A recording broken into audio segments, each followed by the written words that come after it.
we always talk about, you know, what if, and I told Jimmy one time, I said, now let me tell you this how it's going to go. If you get out here and you do this backflip for me, and you die and something happens, we're going to bury you over here on the back of the property with the excavator. We're not going to tell anybody. I'm going to take your wife and kid. I'm going to build them a house, and they're going to live right here and work down the digger's down. So that's how that went. At the beginning, I did. You know, I would haul them and count them in. I would wreck my truck every night, put it in my trailer, and I was at every building every time till 3 o'clock to 4 o'clock in the morning because they had to count the merchandise back. They're there all night long doing this shit. The buildings got to count it. The vendors that are selling it, they got to count it together. Then the vendors that I'm doing my deal with, because they're getting 15% of my shit when I'm checking it in. But I'm the guy that bought it and hauled it there. So now I got to pack it all back up in these shitty boxes and take them all up and stack them in my trailer around all my parts. Get to the next thing and do it again. Just like I had 6 gravedigger teams doing that. So the guys that work for me, they work their ass off. Get the fucking truck with a broken knot, sweep that shit in a pile, get it in there. You get in there and tend to that goddamn money and get me my money. So every Tuesday, you got to send me that shit home. Went back to the office here and FedEx envelopes. So if you'd have ever robbed and raped those people coming through here, a lot of the time, 90% of the time it was cash. You know what I mean? And it was in envelopes of shit through FedEx.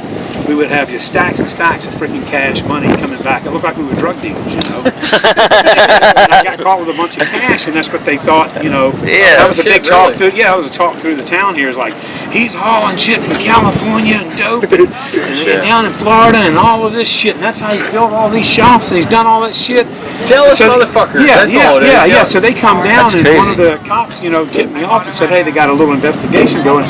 He's got to watch. He said, man, I don't know what you are. You know, if you're clean, you clean. If you're not, you know, you better watch yourself. So he's kind of giving me a warning. I said, let me tell you right now. I said, piss me off. Yeah, right. And I wanted to go confront him right then. You know, he said, please God, don't go say nothing because I'll get him in trouble. And he was kind of my informant, you know. And I said, well, good. I said, how did those motherfuckers spend $40,000 investigating and watching and doing whatever? And then let them really see, because I said, tell them, if you want to tip them off, tell them to walk down to the Bank of Curry Tuck and go to Daddy and see how much money I really do have and look at how much debt I got. Because he won't loan me money to build a monster truck, but I got property and I could mortgage that property. So everything I ever had was mortgaged up for building a monster truck. You know?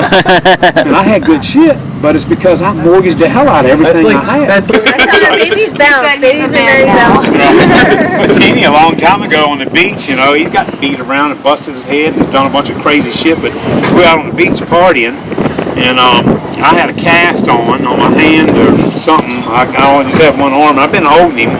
You know, they get heavy after a while. You kind of get numb to it, and I would like, you know, punching him up. He's a little bigger, you know. I'd punch him up and get him on my top of my arm again. Well, he'd take his toes and dig into my fat on the side right here, and he kind of hicking. Every time I'd do it, he would help me. You know what I mean? Yep. And he done it one time, and he shot out of my freaking arm like a little seal. He went just like this. I mean, went this high, and fell right directly on his head. And I was like, oh my God. I'm standing here, we're having a big beach party, you know, and I'm holding a baby, you know what I mean? And he's been hooking his toes in me, just helping me every time we do it. And man, it was like, and that, I mean, it smashed his head just deep in the sand, his whole face. And I picked him up, like stunned him. He didn't even cry. I stunned him until I started brushing him off, and he like bent his face up. Then I ran over him. This is no shit, man. This is bad. I ran over him fast. I was on a Kawasaki mule, that crew cab one that I had. And I don't know how old he was. He's 5 years old or something like that. And him and Kristen were playing on the bike. So they would jump off and we're driving down. We'd go like shell hunting or fishing or whatever. And we're riding down the shoreline. And we're over at the house in the four-wheel drive area. And so he's jumping all off of this thing and then getting back on. And like I'd slow down. And the thing's slow as crap. It don't run by like 25 as the Kawasaki mule ones. And so I'd slow way down, and when they get ready to get on, I'd speed up, and I'm like, and they're running and grabbing the bar on the side of it, and they were screwing around. I don't even know if I was watching. Maybe I did take off. He grabs a hold of the bar. Kristen was supposed to grab my hand. She was like, Yeah, the sister was half-assing her job to help get him on because they're playing like jumping on off of a train is what it was. And it got his legs caught underneath the back wheel.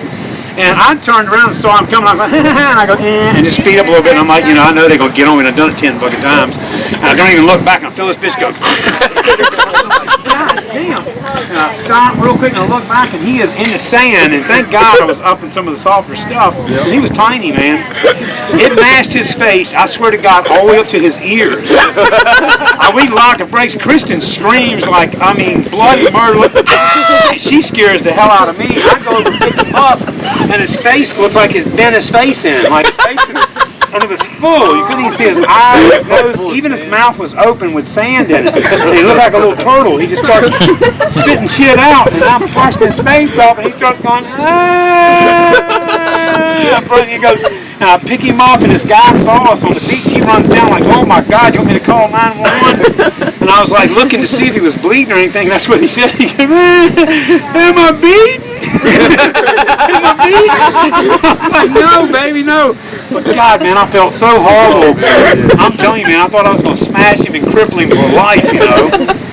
So I told him, goddamn, don't jump off this bitch no more. If you do, You learned your lesson, boy. Yeah, learned your lesson, boy. Only just because I was doing it, slowing down and taking off. Yeah, I don't know. I was mad as hell until I saw you guys were so excited. No, we were excited. It was a perfect ending, man. It was an explosion. Yeah, it was. You know what I mean? I wish we'd have had the pyro then. Yeah. Right, you know what I mean? right, Everybody yeah. else the last time, even my wife, it scared the hell out of me. Yeah, I thought the truck They were exploded. in there, she was like, oh my God. She thought Jimmy Durr and it blew looked up. like the truck blows up bad. Yeah. But man, I just got to tell you, you know, all you Jimmy Durr fans and Reckless Militia fans out there, that this guy's got a heart of gold. And, you know, he's got his heart set on his family first, and his truck is second, I think. Sometimes the truck may come first if he was like I was. But this guy has sacrificed every flower he's ever picked and every root that he's ever chopped. I can guarantee you that. Putting nuts and bolts on this truck to come out and satisfy his fans and my fans. And it's deeply appreciated from me, Dennis Anderson, right here at Muddy Motorsports Park. Love you guys. Got to check it out next time. Jimmy Durr is the man this weekend, guaranteed. Awesome. Thank you. All right, that'll be $27.50.